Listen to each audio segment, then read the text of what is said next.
여러분은 요나 하면 어떤 것이 떠오르시나요? 요나. 기본적으로 구약시대의 예언자 중에 한 사람, 그리고 물고기 뱃속에 있다가 살아난 사람 등이 떠오를 것입니다. 놀라운 일을 경험한 하나님의 사람이죠. 그런데 여러분, 오늘 말씀을 보니까요, 이러한 놀라운 일을 경험했던 예언자 요나가 한 말이 맞나 싶을 정도로, 예언자리 말이 맞는가 싶을 정도로 의심스러운 내용이 담겨 있습니다. 오늘 말씀 1절을 보니까요, 요나가 매우 싫어하고 성내며 라고 기록되어 있습니다. 여러분, 요나는 충분히 화를 낼 수 있어요. 싫어할 수 있죠. 사람이라면 누구에게나 있는 감정이에요. 그런데 요나가 화를 내고 있는 대상이 누구인지가 중요합니다. 요나가 지금 누구에게 화가 나 있을까요? 바로 하나님께 화가 나 있습니다. 우리가 익히 알고 있는 성경의 말씀들을 보면 이스라엘의 죄악에 진노하시는 하나님, 성전에서 장사하는 이들에게 화를 내시는 예수님의 모습들을 기억할 수 있는데, 요나는 하나님으로부터 화를 당하고 있는 게 아니라 오히려 하나님께 화를 내고 있습니다. 불평하고 있는 거죠. 도대체 하나님과 요나 사이에 어떤 일이 있었던 걸까요? 우리가 이 일을 이해하기 위해서는 먼저 요나와 니느웨에 대해 알 필요가 있습니다. 요나와 하나님과의 관계는 시작부터 좋지 않았습니다. 먼저 요나는 이스라엘의 솔로몬 왕 이후 북이스라엘과 남유다로 나눠져 있을 때, 그러니까 주전 8세기에 활동했던 예언자였는데요. 그랬던 그에게 하나님이 첫 번째 명령을 내리십니다. 요나 1장 2절의 말씀입니다. 너는 일어나 저 큰 성읍 니느웨로 가서 그것을 향하여 외치라. 그 악독이 내 앞에 상달되었음이니라 하시니라. 하나님이 요나에게, 요나야, 니느웨에 가서 그곳의 죄가 가득 찼으니 회개하라고 전달하라고 말씀하신 거예요. 하나님은 예언자에게 충분히 하실 수 있는 말을 맡기신 거죠. 근데 요나가 어떻게 할까요? 모세처럼 하나님, 저는 못합니다, 다른 사람 알아보세요 라고 하는 것도 아니고, 어떤 대꾸도 하지 않고 하나님을 피해서 다시스로 도망갑니다.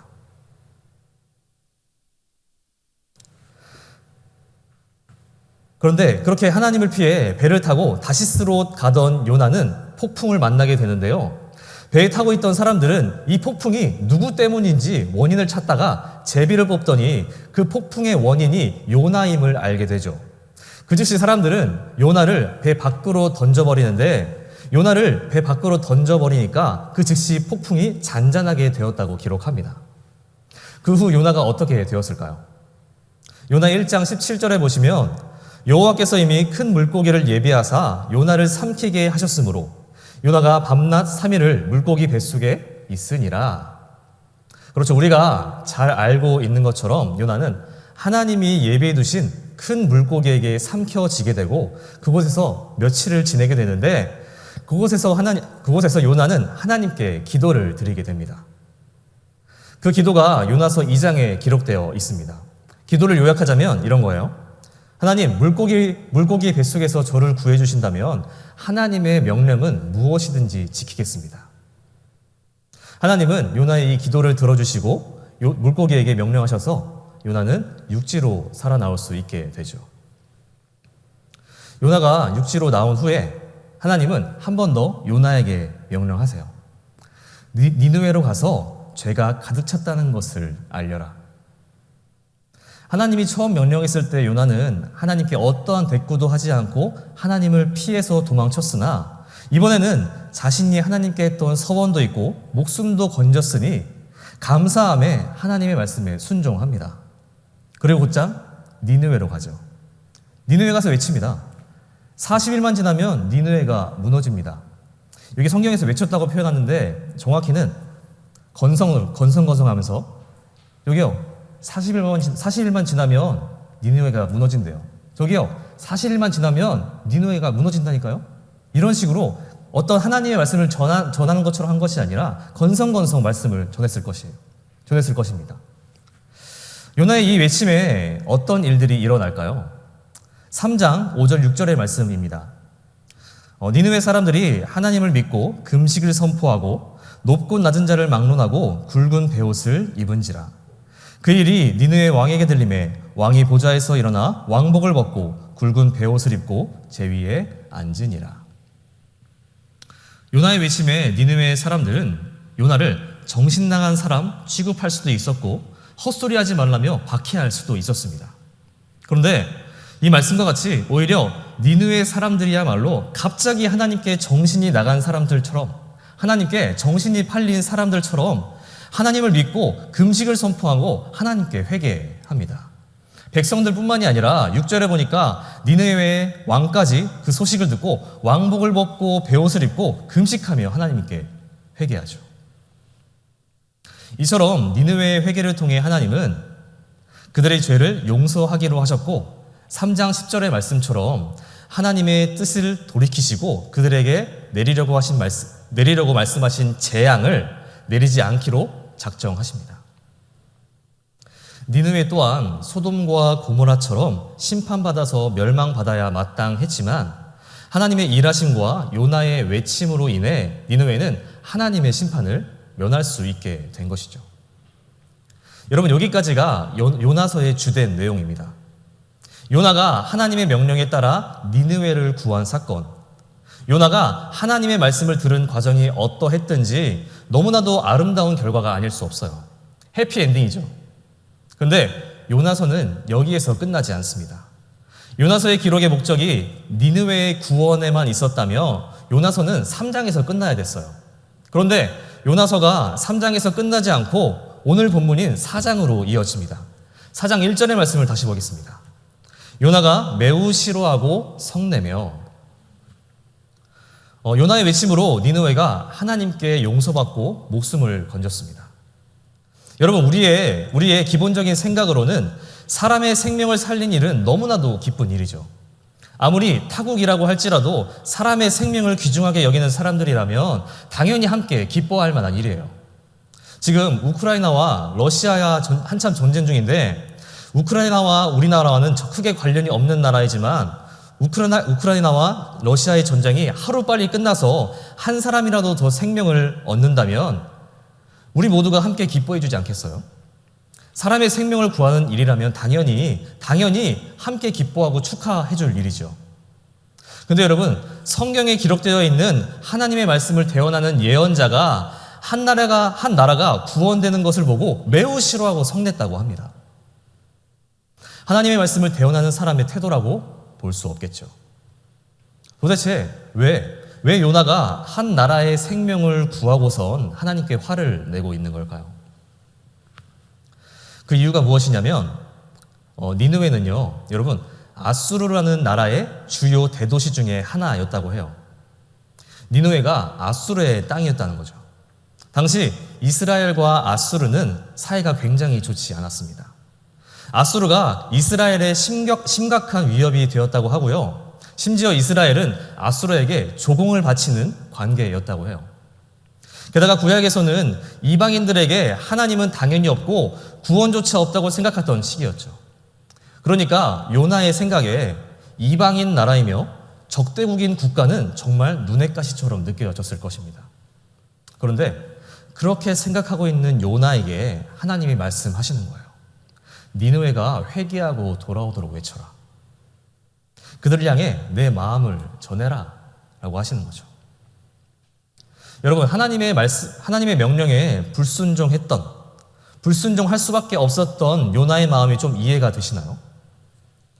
여러분, 저도요, 오늘 말씀을 준비하고 묵상을 시작하면서 처음에는 도대체 하나님의 명령을 직접 받고 눈앞에서 일어나는 하나님의 능력을 보고서도 요나가 어떻게 이런 반응을 보일 수 있을까? 왜 화를 내는 거지? 하나님의 능력을 우습게 보는 건가? 제정신인가? 하는 생각에 요나가 정말 이해가 안 됐었는데요. 오늘 말씀을 계속해서 묵상하고 말씀을 준비하면서 보니까 하나님 편에서 이해가 되기보다 오히려 요나 편에서 이해가 더 되더라고요. 그 당시 이스라엘과 니느웨의 관계를 포함한 여러 가지 상황을 비추어 봤을 때 하나님이 요나에게 명령하시고 요구하시는 것보다 오히려 요나가 하나님을 피하고 하나님의 명령에 불순종하는 것이 더 정당하다라고 느껴졌어요. 그렇게 생각하고 나니까 2절, 3절의 말씀이 이해가 되는 겁니다. 2절, 3절 함께 보겠습니다.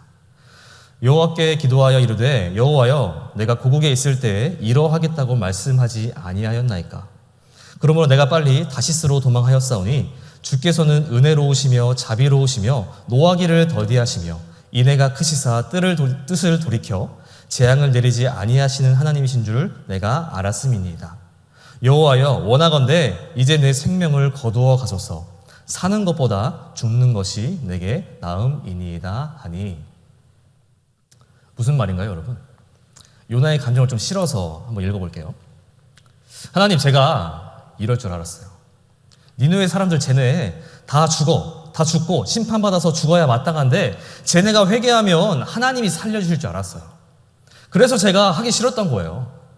하나님 정말 대단하십니다. 하나님은 은혜로우시고 자비로우시고 노하기를 더디하셔서 심판을 내리지 않으시는 하나님이신 줄 이제야 알겠네요. 그러니까 하나님, 저 이제 그냥 죽는 게 나을 것 같아요. 민족을 괴롭히고 힘들게 했던 아수르에게 살 길을 열어줬으니 저는 역적과도 다름이 없습니다. 차라리 죽게 해주세요. 이러는 거죠. 여러분, 요나의 마음이 이해가 되시나요?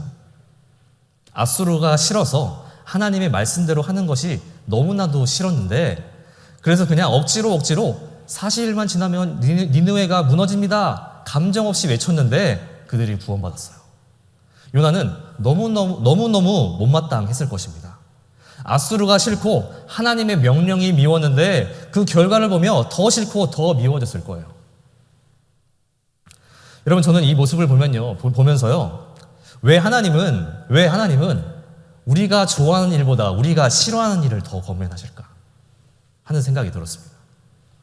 하나님이 요나에게 아수르가 아니라 신앙을 점점 잃어가고 있는 이스라엘 민족에게 가서 복음을 전해라. 죄가 내 앞까지 찼다. 이스라엘에게 가서 복음을 전해라 라고 했다면 요나도 안 싫어했을 거예요. 하나님 기꺼이 하겠습니다. 우리 민족인데 당연히 제가 해야죠. 근데 왜 굳이 민족의 적에게 찾아가서 하나님의 말씀을 전하라고 한 것일까요? 도대체 하나님은 무슨 생각으로 우리가 하기 싫은 것들을 우리에게 맡기시는 걸까요? 여러분, 저는 이것이 하나님이 우리에게 시키시는 신앙 연습, 신앙 훈련이라고 생각합니다. 우리가 좋아하는 것만 하는 것은 연습, 훈련이라고 할 수 없어요. 이렇게 하나님은 인간적인 멘토가 없는 상황에서도 예언자 요나를 직접 훈련시키시는 겁니다. 자, 보세요, 여러분. 우리가 하기 좋아하는 것은 내 자의로 얼마든지 할 수 있어요. 그런데 하기 싫어하는 것은 내가 해야만 하거나 누가 시키지 않으면 절대로 하지 않죠. 그래서 하나님이 우리가 하기 싫은 것들을 시키시면서 연습을 시키시는 거예요. 훈련시키시는 거죠. 하나님이 저와 여러분에게 원하시는 일들이 너무나도 많지만 그 중에 우리가 가장 어려워하고 싫어하는 일이 무엇인 줄 아십니까? 여러분은 하나님의 명령 중에 가장 어려워하는 것이 무엇입니까? 저는요, 땅끝까지 증인이 되어라. 이런 명령들은 어렵지만, 싫을 수 있지만, 그래도 할 수 있을 거라 생각해요. 아니 말고요. 그리고 또, 이웃을 사랑해라. 이런 거 정말 어렵지만, 그래도 할 수 있을 것 같아요. 근데 그 중에서 정말 이것만은 너무나도 어렵고 하기 싫은 게 있는데, 그게 뭐냐면, 마태복음 5장 44절의 말씀이에요. 나는 너희에게 이르노니 너희 원수를 사랑하며 너희를 박해하는 자를 위하여 기도하라. 뭔가요, 여러분? 원수를 사랑해라. 원수를 용서해라. 여러분, 원수를 사랑하라는 말씀은요, 어떤 생각까지 드냐면 정말 예수님이 이 말씀만큼 하지 마시지 라는 생각이 들 정도예요. 나의 원수는 망해야 제맛이고 원수는 참교육 당해야 아주 속이 시원할 텐데 하나님은 그에게 복수를 하라는 것이 아니라 사랑하라고 말씀하세요. 사랑하라고. 그리고 뭐라고 하십니까? 그를 위해 기도하라고 하세요. 여러분 중에 원수를 사랑하고 원수를 위해 기도하는 것을 좋아하시는 분 계신가요? 없어 다행이네요. 예수님 이외에는 원수를 사랑하고 원수를 위해 기도하는 것을 할 수 있는 사람은 많지 않을 겁니다. 너무나도 어려운 일이고 너무나도 하기 싫은 일이기 때문에 그냥 무시하고 사는 게 속 편하기 때문에 그래서 하나님은 더욱 원수를 사랑해야 한다고, 원수를 위해 기도해야 한다고, 우리가 싫어하는 일도 하나님이 원하시는 것이라면 할 수 있어야 한다고 신앙 연습, 신앙 훈련을 시키시는 거 아닐까요? 요나에게도 하나님은 같은 마음이셨을 것입니다.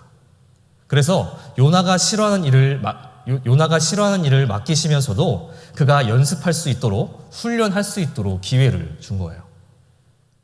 그런데요, 그렇게 기회를 주어도 요나가 화를 내고 싫어하니까 하나님이 요나를 가르치기로 작정하십니다. 계속해서 4절부터 보시면 하나님이 싫어하고 화를 내고 있는 요나를 타이르세요. 요나야, 너가 지금 화를 내고 있는 게 맞다고 생각하니? 하나님이 이렇게 요나를 타이르시는데요, 우리의 요나, 우리를 실망시키지 않습니다. 또 하나님의 말씀에 대꾸조차 하지 않아요. 니느웨를 용서하신 하나님께 단단히 토라진 모양이죠. 이 일이 있은 후에 요나는 5절에 보시면 니느웨가 잘 보이는 곳으로 가서 그곳에 초막을 짓고 그늘에 앉아 니느웨에 어떤 일이 일어나는지 지켜봅니다. 하나님이 이미 니느웨를 용서하기로 하셨지만 요나는 40일이 지난 후에 니느웨가 멸망하기를 바라는 마음으로 그곳에서 구경하고 있었던 거예요. 그때 하나님이 요나에게 박넝쿨을 선물하시는데요, 초막으로도 다 막을 수 없는 햇볕을 하나님은 박넝쿨을 주셔서 햇볕으로 인한 고통이 없도록 해주십니다. 그랬더니 지금까지 하나님의 말씀과는 정반대로 행하고 하나님의 말씀에 대꾸도 안 하던 요나가요, 그 박넝쿨로 인해 크게 기뻐합니다. 요나서에 기록된 요나의 모습 가운데 가장 크게 표현하고 기뻐한 모습이 아닌가 싶어요.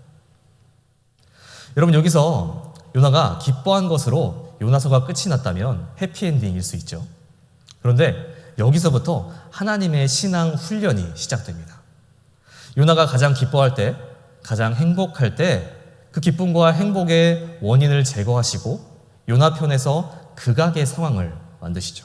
7절, 8절의 말씀입니다. 하나님이 벌레를 예비하사 이튿날 새벽에 그 박넝쿨을 갉아먹게 하심에 시드니라. 해가 뜰 때에 하나님이 뜨거운 동풍을 예비하셨고 해는 요나의 머리에 쪼임에 요나가 혼미하여 스스로 죽기를 구하여 이르되 사는 것보다 죽는 것이 내게 나으니이다 하니라. 하나님은 벌레를 예비하시고요, 박넝쿨을 갉아먹어 시들게 합니다. 박넝쿨이 말라 그늘에 이른 요나에게 설상가상 뜨거운 동풍이 불어오고 해가 내리 쪼았습니다. 이 쪼이다로 번역된 말의 정확한 뜻은요, 치다, 때리다, 공격하다라는 의미를 가지고 있는데요, 그러니까 그 해가 그냥 따가운 정도를 넘어서 누가 진짜 머리를 치는 것 같이, 누가 진짜 머리를 공격하는 것 같은 고통을 주고 있다는 것입니다. 근데 여러분, 요나의 마음이 어찌나 완고한지 완고함을 넘어서 완악하다고 할 수 있을 것 같아요. 이 일이 무엇이라고? 사는 것보다 죽는 것이 낫다고 합니다. 그리고 그 이후의 이야기를 보세요. 9절입니다. 하나님이 요나에게 이르시되 내가 이 박넝쿨로 말미암아 성내는 것이 어찌 옳으냐 하시니 그가 대답하되 내가 성내어 죽기까지 할지라도 옳으니이다 하니라. 하나님이 박넝쿨로 인해 화를 내는 것이 옳으냐라고 질문합니다. 그러나 요나는 끝까지 고집을 꺾지 않고 제가 화가 나는 게 맞습니다 라고 대답하는 거죠. 어떤 어린아이가 떼를 쓰듯이 요나가 지금 하나님께 생떼를 쓰고 있는 것처럼 보여집니다. 근데 여러분, 이러한 완악한 요나를 향해서 하나님은 한 번 더 말씀하세요. 10절, 11절의 말씀입니다. 여호와께서 이르시되 내가 수고도 아니하였고 재배도 아니하였고 하룻밤에 났다가 하룻밤에 말라본 이 박넝쿨을 아꼈거든. 하물며 이 큰 성읍 니느웨에는 좌우를 분변하지 못하는 자가 12만여 명이요 가축도 많이 있나니 내가 어찌 아끼지 아니하겠느냐 하시니라. 하룻밤에 말라버린 무력한 박넝쿨의 사라짐을 안타까워했던 요나와 같이 하나님은 좌우를 분별하지 못하는 무지한 니느웨 백성을 안타까워한다라고 가르치십니다. 그래서 요나가 아무런 수고함 없이 자랐던 박넝쿨을 소중히 여기듯 하나님은 니느웨에 대한 안타까운 마음을 가지고 그들까지 소중히 여기셨음을 요나에게 말씀하시는 것입니다. 너는 박넝쿨을 소중히 여기지 않았느냐? 나는 니느웨 사람들을 소중히 여긴다. 이렇게 하나님은 요나를 교육하고 계시는 거예요. 신앙 훈련, 신앙 연습을 시키고 계시는 거죠. 여러분, 여기서 요나서는 끝이 납니다. 마지막 또한 요나의 답변은 기록되어 있지 않아요. 거룩한 상상력을 더해본다면 마지막에 요나의 침묵은 앞에서 나온 요나의 침묵과는 또 다른 침묵이 아니었을까. 다른 침묵들은 싫어서 화가 나서 무시하고 그냥 십침묵했다면 이 마지막의 침묵은요, 하나님의 말씀을 인정할 수밖에 없는, 그렇구나, 더 이상 할 말이 없는 그런 침묵이 아니었을까 합니다. 여러분, 제가 아까 말씀드렸다시피 요나서가 기록된 목적이 니느웨의 용서, 니느웨의 구원에만 있었다면 요나서는 3장에서 끝났어야 합니다. 하지만 4장의 내용까지 모두 살펴보니까 요나서의 기록 목적은 니느웨의 용서에 있지 않아요. 요나서가 쓰인 목적이 어디에 있는 것 같나요? 바로 요나가 요나다워짐의 목적이 있습니다. 요나서의 모든 일들은 니느웨의 구원을 위한 게 아니라 요나가 진정한 하나님의 사람이 되어가는 과정이었다는 거죠. 이 과정들을 통해서 요나는 더욱더 요나다워지고 더욱더 예언자다워지고 하나님의 사람처럼 되어가지 않았을까요? 결국 하나님은 요나서를 통해서 요나가 더욱더 요나다워지고 예언자다워지길 바라셨던 것입니다. 여러분, 오늘 요나의 이야기처럼 오늘 하나님이 우리에게 바라시는 것은 우리가 더욱 우리다워지는 것을 바라시는 것은 아닐까요? 우리는 이미 예수님을 믿는 사람들이지만 얼마나 그리스도인답게 살아가고 계신가요? 학교에서, 직장에서 우리의 모습은 어떤가요? 혹여나 예수를 믿는 사람들이지만, 그리스도인들이지만 때론 하나님을 모른 척하고, 때론 하나님과 반대되는 일을 하고, 때론 하나님이 싫어서 피하고 내게 유익하고 내가 좋아하는 일들만 하며 살아가고 있진 않나요? 제가 그렇습니다. 그래서 여러분, 우리는 계속해서 훈련과 연습을 통해 하나님의 사람들이 되어가야 합니다. 예수를 믿는 사람처럼 되어가야 한다는 거죠. 하나님을 알고 믿는 것에, 그리고 은혜를 받고 끝나는 것에 멈춰 있는 게 아니라 훈련이 필요해요. 연습이 필요한 거예요. 우리가 어떤 것을 연습할 수 있을까요? 하나님의 말씀이라면 순종하려고 신용이라도 해보는 거예요. 원수를 용서하고 사랑해라. 진짜 하기 싫지만요, 요나가 니느웨에서 무성의하게 40일 지나면 니느웨가 무너집니다, 40일이 지나면 니느웨가 무너진다니까요. 이렇게 한 것처럼, 무성의하게 한 것처럼 원수를 용서해 보세요. 하나님, 그 자식 용서 아닙니다. 이렇게 하더라도 시작해 보는 거예요. 또 복음을 전하는 일 정말 힘들죠. 어려워요. 근데 복음을 전하는 척이라도, 마음만이라도 가져보세요. 물론 힘들겠죠. 근데 여러분, 이렇게 시작하면요, 무성의한 요나의 외침에 니느웨가 용서받고 구원받는 것처럼 그 다음은 하나님이 해주십니다. 내 영역이 아니에요. 하나님의 영역인 거죠. 하나님이 일을 하시는 거예요. 우리가 이러한 노력과 믿음을 하나님께 드리시기를 바랍니다. 그러한 조그마한 믿음, 조그마한 행동, 조그마한 실천이지만 하나님은 그것조차 크게 사용하시고요, 우리를 예수 믿는 사람답게 세워주시지 않을까요? 이러한 모습이 바로 예수를 믿는 구원받는 사람들의 모습일 것입니다. 저와 여러분이 이러한 믿음으로 우리의 삶의 작은 부분이라 할지라도 하나님을 기억하며 하나님께 드리기 위해 노력하는 그리스도인다워지는 저와 여러분들 될 수 있기를 바랍니다. 시간 함께 기도하겠습니다.